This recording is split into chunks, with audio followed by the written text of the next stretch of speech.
presents Starbound Studios starring Maggie Martinez and the Hot Seat Interview. Y ahora con ustedes, Maggie Martinez en Caliente. And now, Maggie Martinez. Here he is, Taiwo Idowu. Yes. Right, Yes. I got it. He's running for Representative District 68. The winners always come to the hot seat interview. So here he is, a young man, and we need to listen to what he brings to the table, okay? Welcome. Thank you for having me. Okay, that's excellent. So he will be representing South Fulton, Yes. Fayetteville, and part of Peachtree City. Yes. Okay, that's good. So We today, have some Union City as well. oh, we have a little bit of Union And City Tyrone. and Tyrone, a little bit of Tyrone too. Actually, most of Tyrone. Oh, most of Tyrone. That's important. So people listen because it's important what Taiwo is going to say today. And we are going to discuss public safety, education, infrastructure, and healthcare. Because these are the things that I think people are concerned the most. And, you know, safety at school is a priority right now. Yes. What we saw in Tennessee, how this young lady went into the school just breaking the glass of the front door. These are things that we have to consider as leaders, what we're going to do in terms of safety for our children.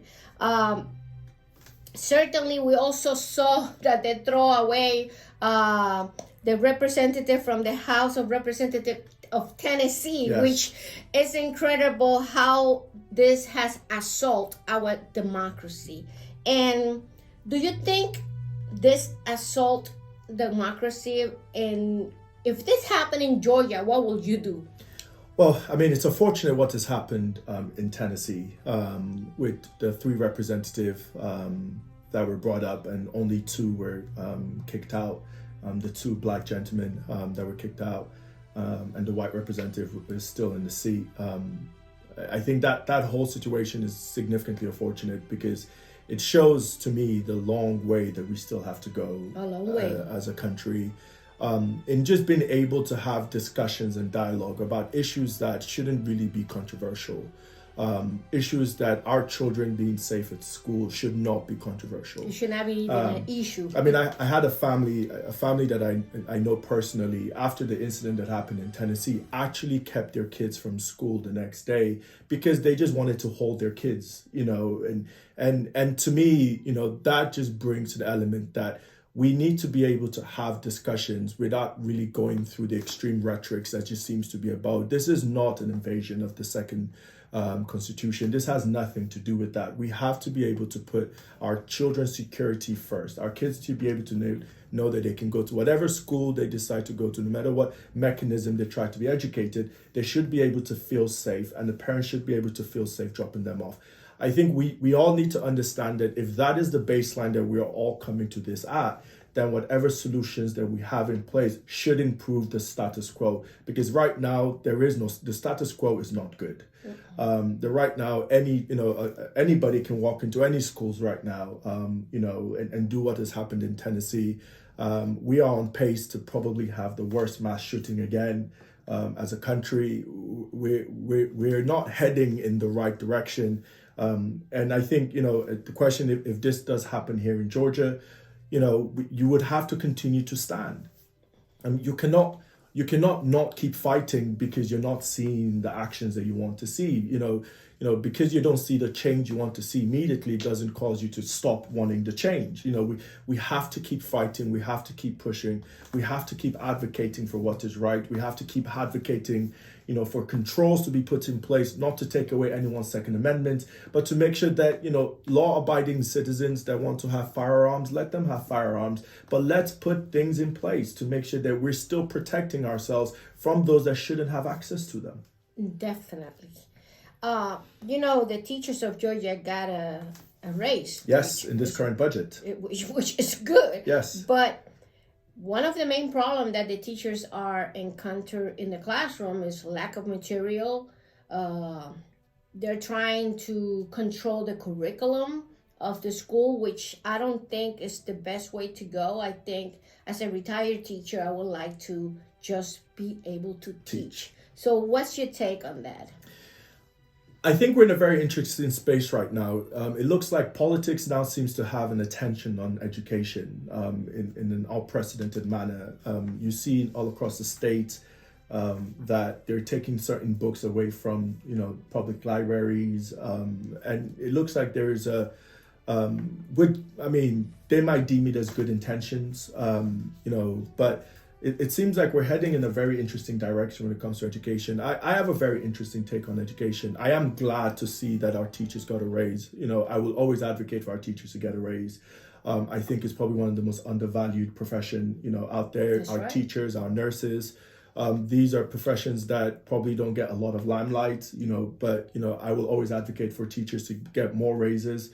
It should be one of the most attractive, I would say, jobs that should be out there. I will always advocate for our law enforcement to be able to be paid adequately as well. All of these kind of positions are not glamorous, but they're necessity, adequate necessity. Without teachers, there is nobody can functionality work. in society. Nobody can work. Exactly. As simple as that. There is no tech industry without teachers, isn't there? And so I will always advocate for that. I do believe, though, that from an education point of view, we do actually need to have a really good depth conversations about that. We are seeing a significant pace and a significant movement of what we think the future is going to look like in the next couple of years. You have the significant advancement of AI. You have ChatGPT. I don't know if you've had a chance to play around with that, or all these different AI infrastructure that's coming up, and you see the trajectory in which the future is heading. A university in the Netherlands actually did research to indicate that potentially, if AI continues in the direction it's going, about 300 million jobs that currently exist in the world will be gone.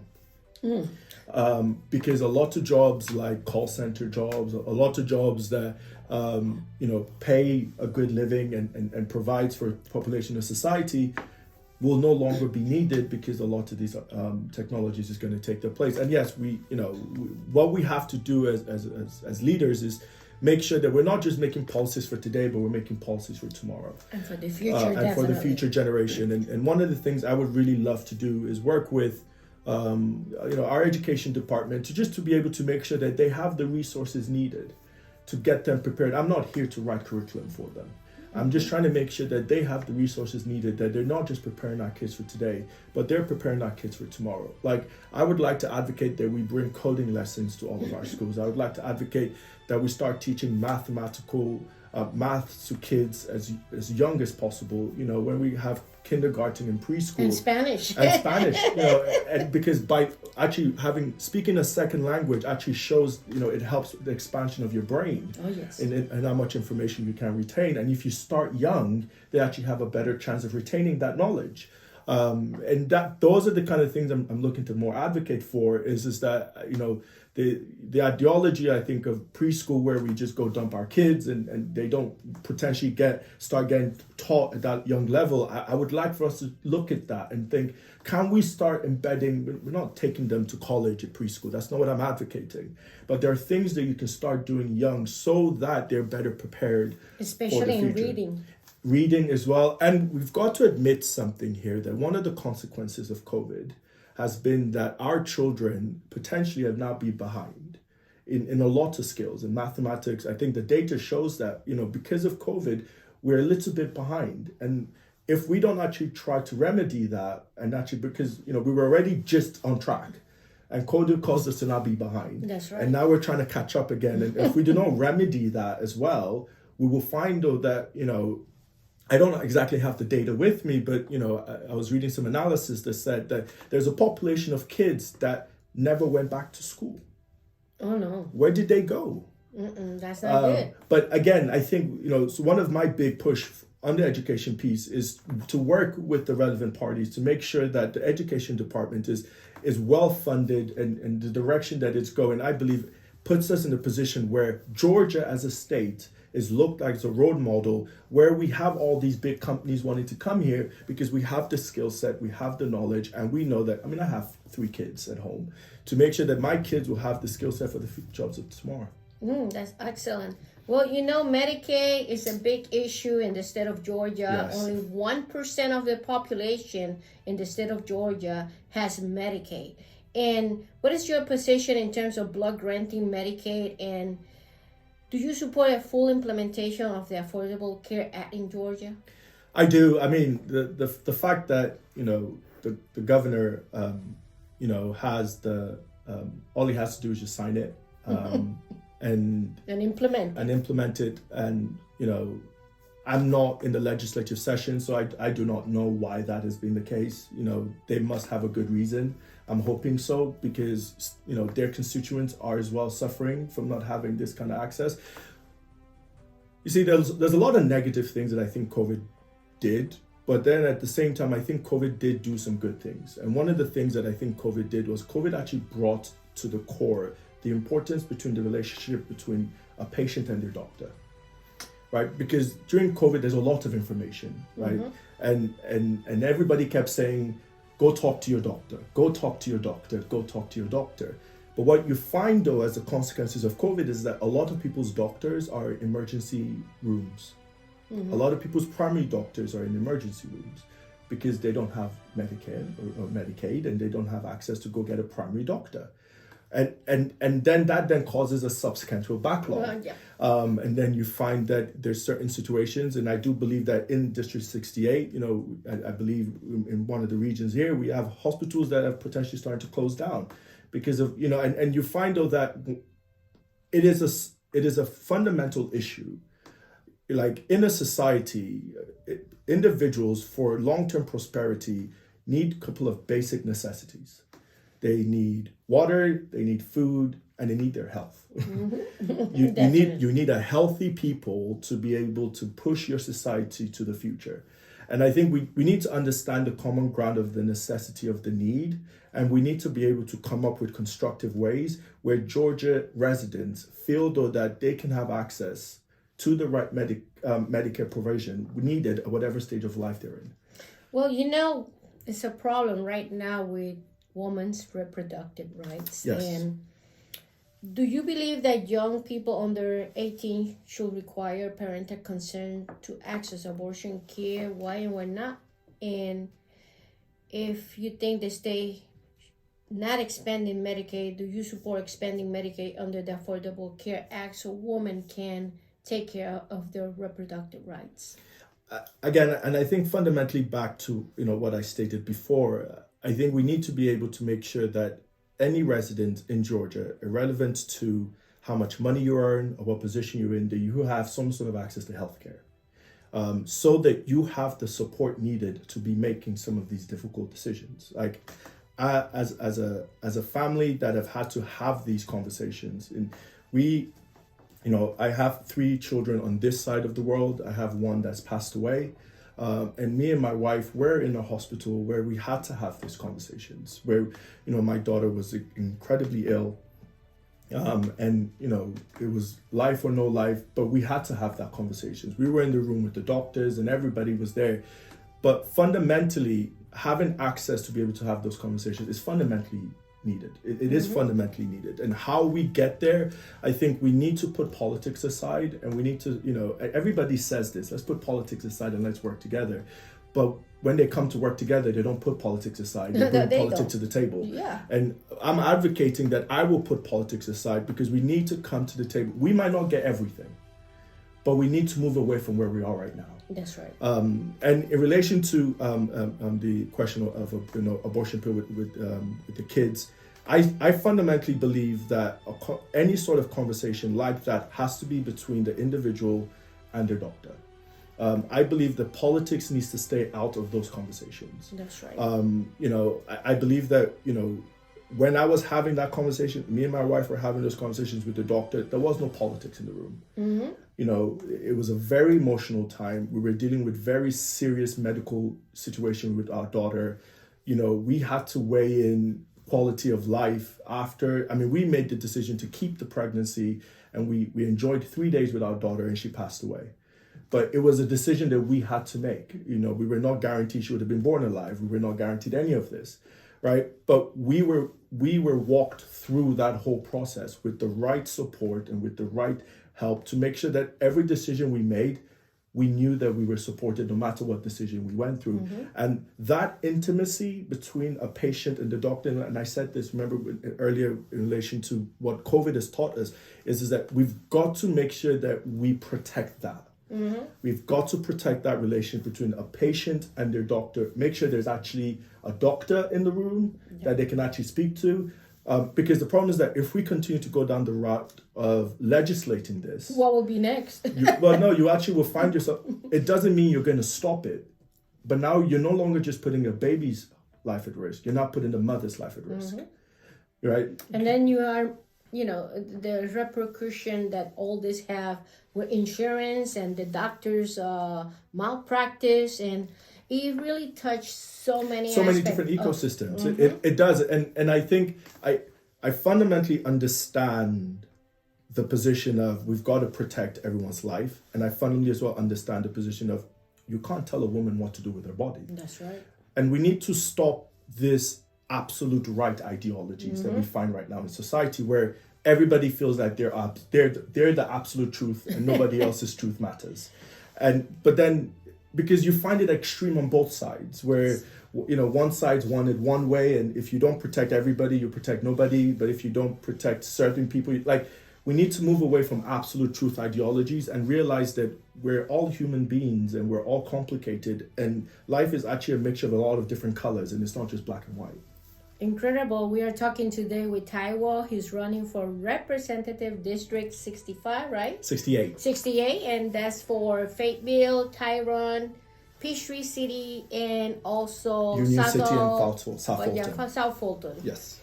Well, young generations and not so young generation are concerned about what's going on to legalize marijuana in the state of Georgia. And certainly we want to make sure that people don't go to jail just for having a joint or whatever they call it. What's your take about that? I mean, I think the data shows that, unfortunately, the biggest segment of society that seems to be affected the most in relation to imprisonment with marijuana, relevant of size, is the African American population. And there's some historical, long-term, historical issues there that I think needs to be resolved. But again, it's trying to come up to the table of these kind of conversation of what are we trying to get at here in relation to the legalization of marijuana? I have fundamental, not issues, I have some fundamental questions just in relation to the thing itself, because I would like to see more long-term research to make sure that we're not saying yes to something now because we don't really know the long-term effect. And I do believe we actually have the data to be able to understand this, but we just need to look into the data and make sure that we actually understand the long-term effect. And if this is going to be legalized, I think we look at different states that have gone about going throughout this process and understand what they've done right, what they've done wrong, and make sure that whatever is brought back here to Georgia actually works for Georgians, right? It's an interesting, conversation when it comes to marijuana, because you just find out that it significantly affects a segment of society, but data shows us almost all segment of society uses it, but only a segment of society is in jail for either possession or selling of it. So in relation to that topic, I think I would like to see a lot more purposeful work done. I believe we need to do something. I do believe we need to do some sort of legislation in relation to this. I can't sit here and say this ounce is going to be sufficient because it actually has less long-term effect, and deemed on that basis, it doesn't mean that you're not making then equivalent of a financial gain, that it can be deemed then as, you're actually moving it for drug purposes or anything like that.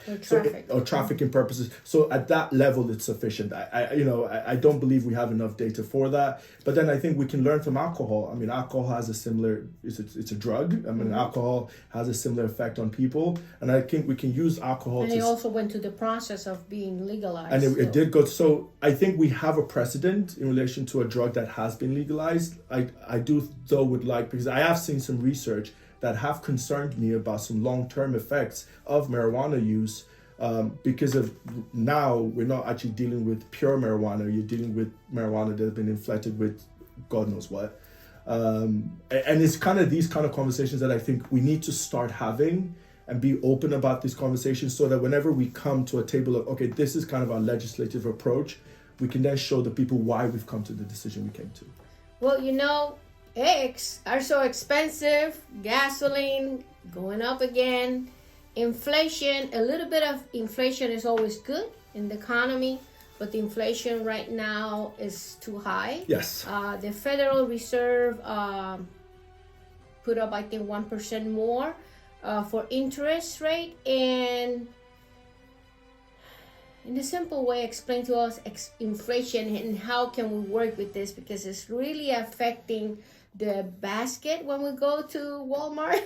And it's like before I will bring my basket full. Now it's like only half. That's not good. No. This is a very big issue, one that I look forward to working with the legislator on, because I think there might be creative tax ways that we can help Georgia residents.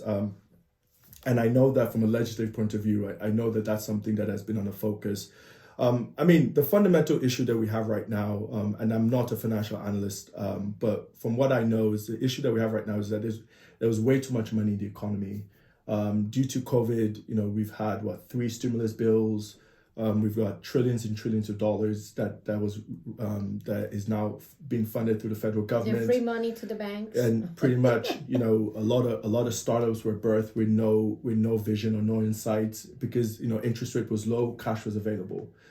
Wages increased on unprecedented levels, so people were getting salary because there was not enough staff in the economy to hire technical skills, which meant that wages were now going at an unprecedented rate. And it seems like we're kind of finding ourselves where the economy as a whole has to balance itself. It's way too much money in the economy. I mean, I'm not in the federal government, so I can't say yes to know why we made the decisions that they made on that level. But I think here in Georgia, there's certain things that we can do. We can look at the tax codes to be able to figure out, is there ways that we can, temporarily give residents, a little bit more space in their income tax that they pay just temporarily for a year, just to help as inflation is coming down.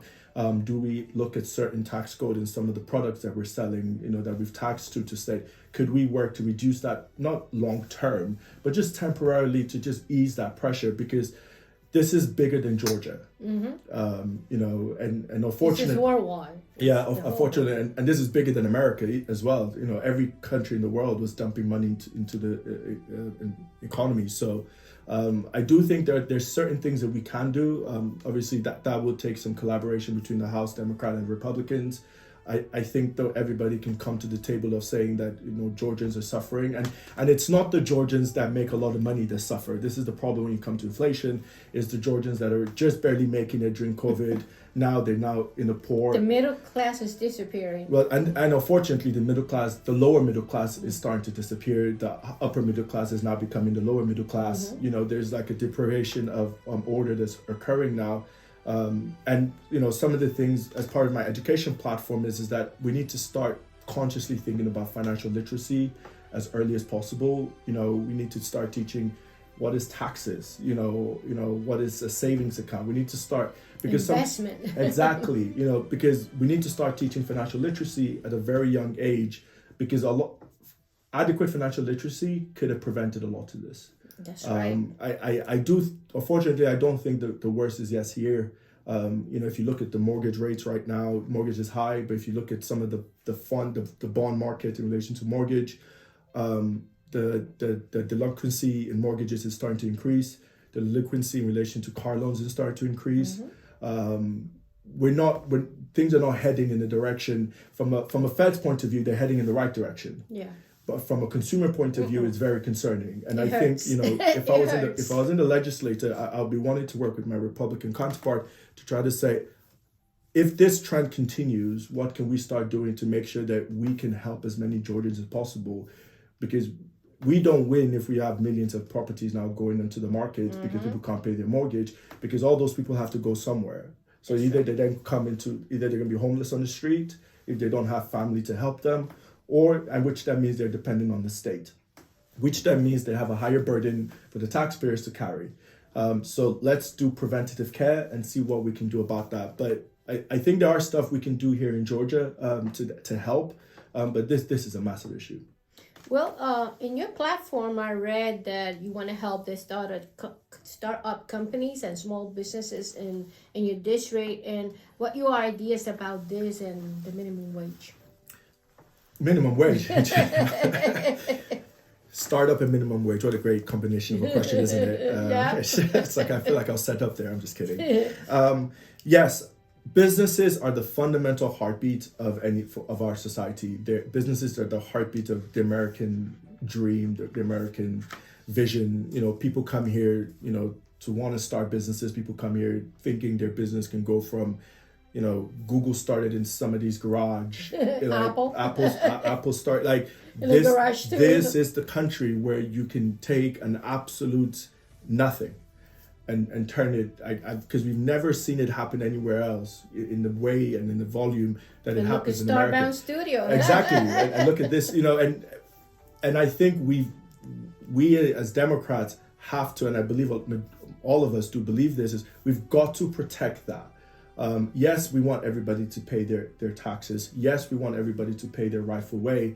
But at the same time, we've got to fundamentally as well understand is that we've got to keep this ideology and this idea and dream of America alive, because the moment you take that dream away, then America loses what it is. Because if somebody feels they can go somewhere else to bring that to pass, then we stop becoming the place of innovation. We now just become a place that just all these companies come and have a headquarters in it, not actually be based at. So I do believe that part of what I want to do is that I would love to be able to meet more with a lot of our small businesses. I would love startups anywhere in America to think that Georgia is the place they want to start, because we have the right tax innovation for them to feel that they can set up with risk, but it's a little bit of a less of a risk because they know that there might be some additional protections here for staff, for them as well. And then when they flourish, because we will believe that anyone that has a dream, can flourish, then we all, and imagine if Facebook headquarters was in, my apologies, imagine if Facebook headquarters was in Georgia. We all benefit, right? From a tax point of view, we all benefit from an employee point of view, because we now become a desirable location. I am a big advocate for ensuring that small businesses continue to thrive. And in relation to minimum wage, I believe that we do as well need to be able to make sure that as we're a place that thrives, that we pay people what they deserve to be paid. You can't continue to pay people $6, $5, $7 an hour based just on the conversation we just had on inflation. Like when a rack of eggs costs as much as your hourly wage, that's a problem.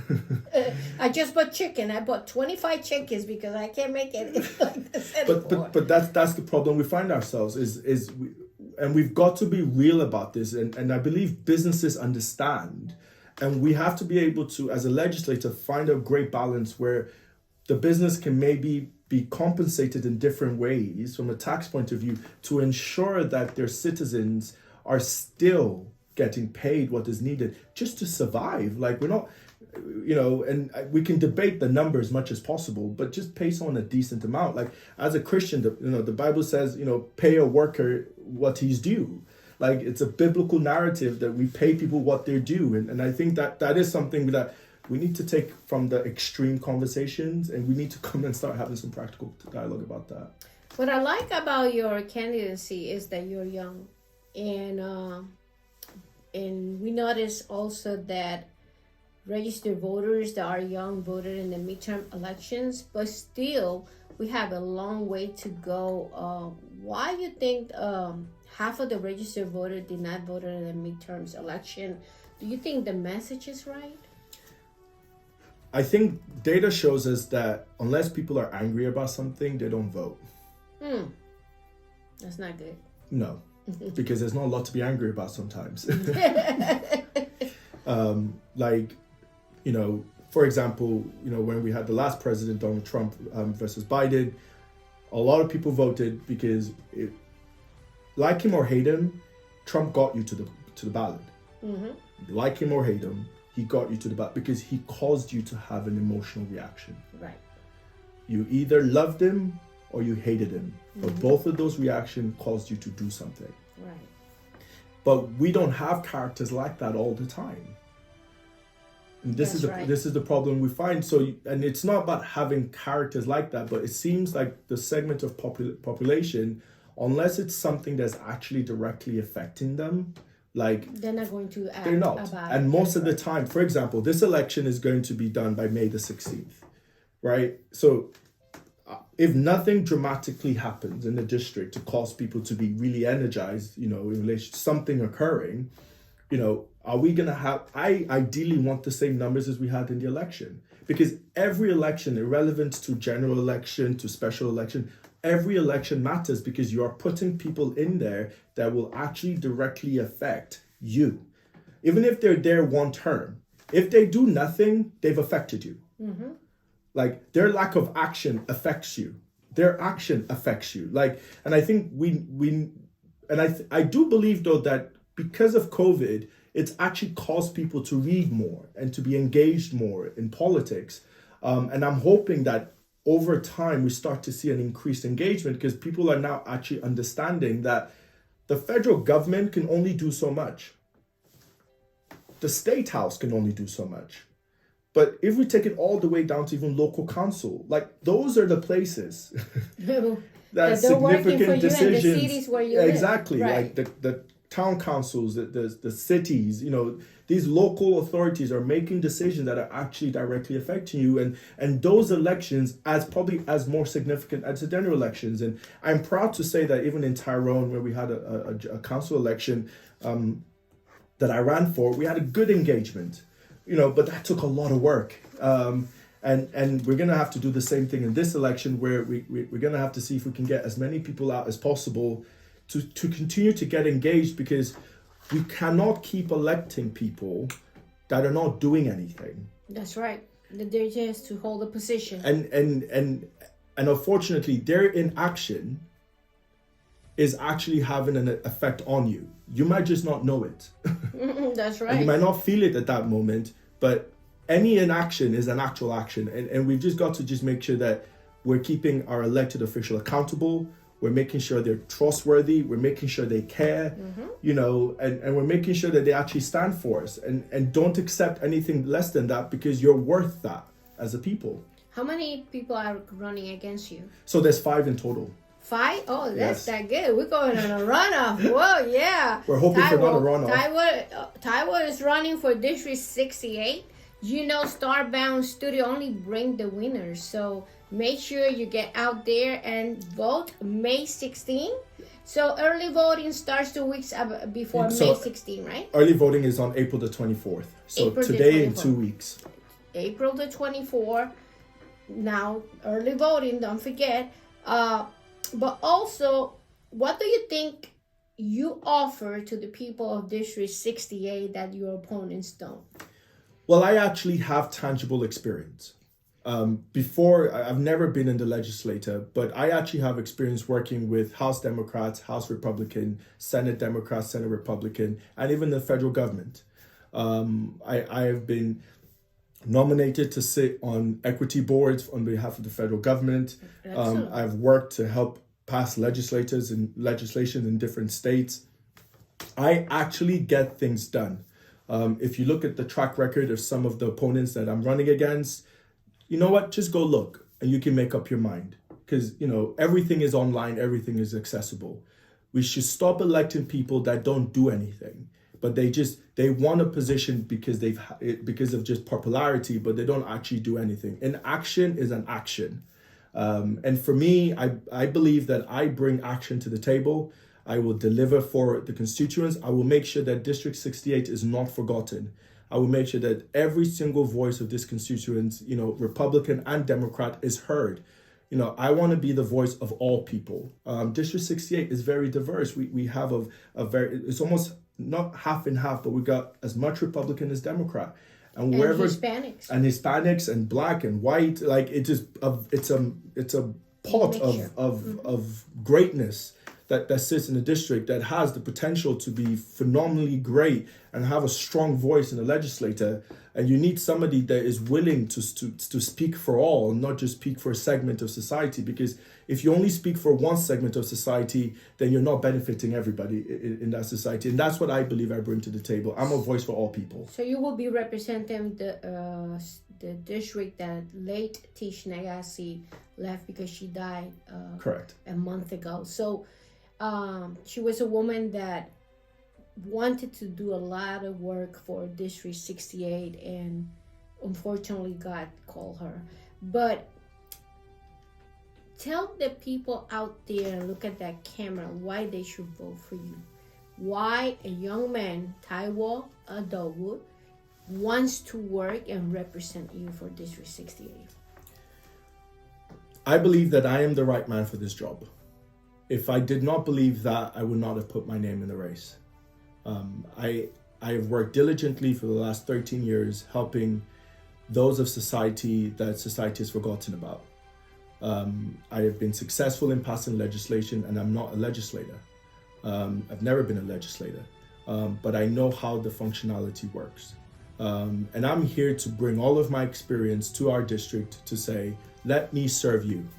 And not just a segment of our population. Let me serve all of you to make sure that our district is not forgotten, to make sure that past inactions does not actually have negative effects on us, and to make sure that we are heading in the direction where our children have the education needed for the jobs of the future, where our homes feel safe because we have adequate funding for our public safety, where we have adequate funding for our Medicare, where anyone feels that they can actually go see a doctor irrelevant of their financial situation, and where we have the infrastructure, we have the roads, we have the broadband to be able to make sure that we are well equipped for what tomorrow holds for us. We only have one life to live, guys. And my aim is to make sure that all of you's one moment of time in life is as full as possible, and making sure that from a policy point of view, we enable that as much as possible. Well, you hear him. And this is literature. Taiwo Idowu. Mm-hmm. He's running for District 68. He stands for equality of life for the District 68, where he wants to bring safety to the schools, a better education, better infrastructure for the district. He wants to bring Medicaid expansion for all the citizens that are right now needing this affordable care for everyone. And he also stands for a safety for all in the District 68. This is Maggie Martinez, the Starbound Hot Seat interview. Until next time.